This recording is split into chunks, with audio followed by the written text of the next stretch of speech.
Muli, isang pagpalang umaga sa ating lahat. Samahan niyo po ako sa panibagong journey ng aking backyard farming, livestock farming. Linggo, day off na naman, at ito, bago dumating ang linggo, bumili ako ng balat ng mga repolyo sa palengke. Ayan, tapos ito yung aking ginawang vegetable chopper. So dyan ko ginigiling yung mga nabibili ko na murang pinagbalatan ng repolyo. Ayan, from palengke, mura lang pong nabibili yan doon. So ayan yung aking mga alaga. Nagigiling pa lang ako, nakaabang na sila. So atat silang tumuka, kumain ng vegetable chop na yan.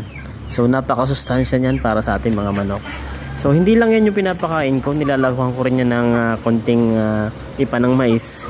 Then yung mix natin ng GMP4 at saka ng Integra 3000 plus.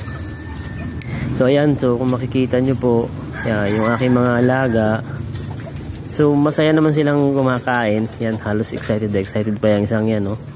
Na mali pa yung pag-itcha ko ng aking pasensya na sa putik, hindi tumitigil ang ulan dito sa amin, kaya ganyan kaputik.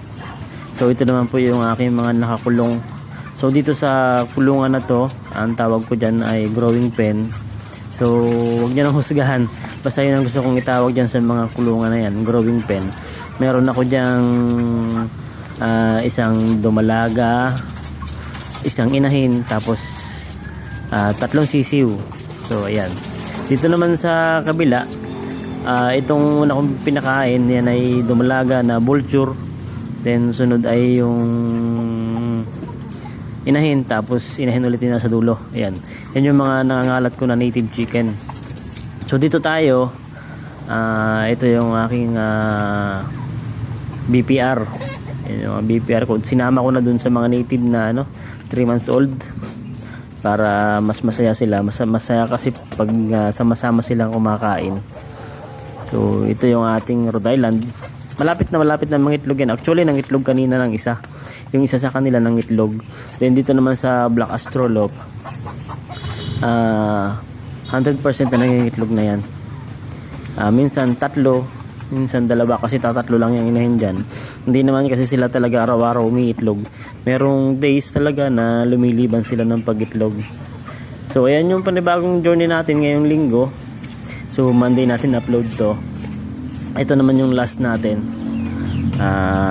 yung aking pure Siamo, Iloilo Siamo from Sir Walter. Ayan, tsaka yung mga native chicken ko na 13 piraso. So ayan lang po muna, hanggang sa muli. Mag-ingat po tayong lahat, pagpalain po lagi tayo sa ating pagmamanok, at ingat po sa araw-araw nating trabaho at sa pang-araw-araw nating ginagawa. Yun lamang po, salamat sa Diyos.